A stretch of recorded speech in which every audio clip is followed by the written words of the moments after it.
सौंदर्य दर्शन नर्क का द्वार है पार्थ, तुम्हारा भविष्य तुम्हारे हाथ में है और एक और चीज तुम्हारे हाथ में है, वो नहीं रे कमीनो, तुम्हारे कोड की किस्मत। हेलो शुगर कोड्स आर्मी, ये है day 10 of 40 days book to go in C series और आज तू देखेगा डिसीजन मेकिंग इन सी।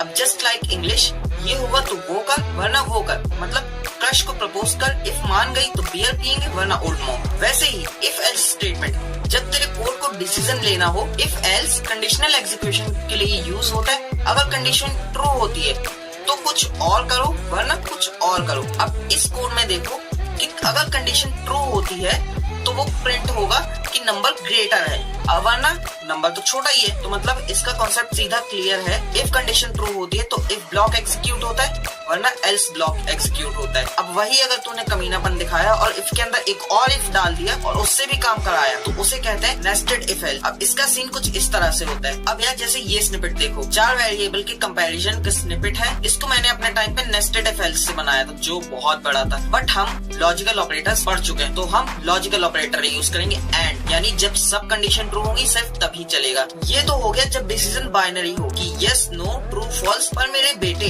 तब क्या करोगे जब यस नो हटाकर ऑप्शन बढ़ा दिए जाए। ऐसे केस में यूज होता है स्विच केस स्टेटमेंट जब मल्टीपल चॉइस हो। इस स्निपेट से समझो कि तुमने यूजर को 3 ऑप्शन दिए हैं। अब अगर वो 1 दबाएगा तो कोड उसको मंडे देगा, 2 दबाएगा तो ट्यूसडे देगा, 3 तो वेडनेसडे और अगर कुछ नहीं तो कोड उसको चोको देगा। स्विच के केस में ब्रेक लगाना बहुत जरूरी होता है, वरना अगर तुम नहीं लगाओगे तो ये बाकी के कोड्स भी एग्जीक्यूट कर देगा। अब इफ एल्स समझ गए, स्विच समझ गए, तो ये स्निपेट देखो और इसका सही आंसर मुझे कमेंट करो। आई बिलीव अब तुम कैपेबल हो अपने डिसीजंस खुद लेने के और बात गंभीर है दोबारा से देखो। नोट्स की पीडीएफ चाहिए तो लाइक फॉलो एंड कमेंट करो शुगर क्यूब और लिंक देखो सीधा अपने डीएम में। Till then we are good to go.